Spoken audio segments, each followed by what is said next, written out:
Notre regard à l'international, bien évidemment, Margot, avec cette visite pendant 3 jours, on l'a compris, de Xi Jinping, le président chinois, à Moscou. Première visite officielle du président chinois en Russie depuis le début de l'invasion. Qu'est-ce que ça signifie? Qu'est-ce qu'il faut y lire derrière? Eh bien, c'est le retour de la diplomatie chinoise, une sorte de jeu d'équilibriste qui ne sert à terme que l'agenda du Parti communiste chinois et ses intérêts. C'est aussi le retour de ce fameux duo Xi Jinping, Vladimir Poutine, qui avait un peu vacillé avec la guerre en Ukraine.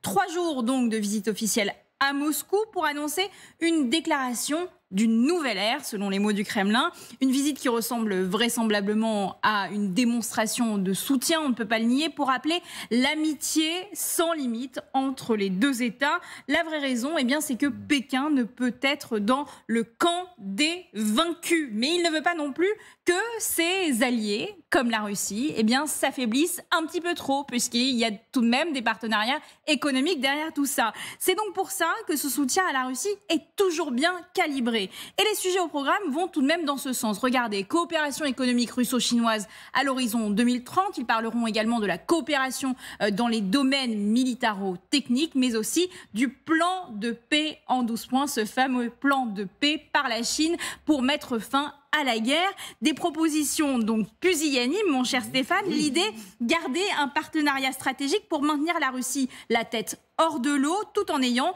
une position de médiateur avec l'Ukraine. Alors il y va en pacificateur ou plus communément en allié de Poutine?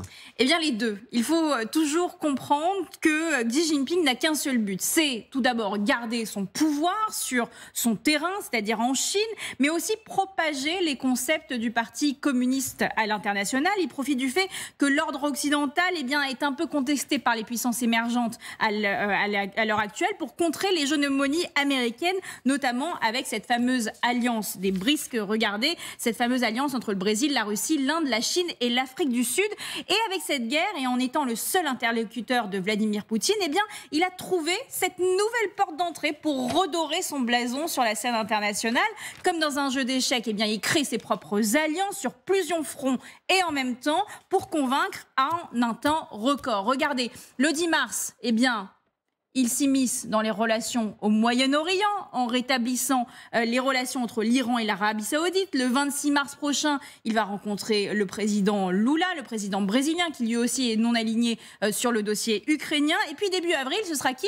Ce sera Emmanuel Macron qui se rendra à Pékin pour travailler sur le dossier ukrainien. Mais alors, il y a une question qui me taraude tout de même ce matin. Il y a un grand absent dans cette politique de la diplomatie chinoise. C'est Volodymyr Zelensky. Où est ce fameux face-à-face? Autant vous dire qu'une réunion par visioconférence, ça risque d'être un petit peu léger. Et ça montre bien qu'il y a une limite à ce jeu d'équilibriste. Voilà le sens du compromis et de l'alliance, on l'a bien vu avec Xi Jinping, au service quand même de ses intérêts. Toujours. Et de ceux de la Chine. Toujours ça, par contre, ça reste une constante.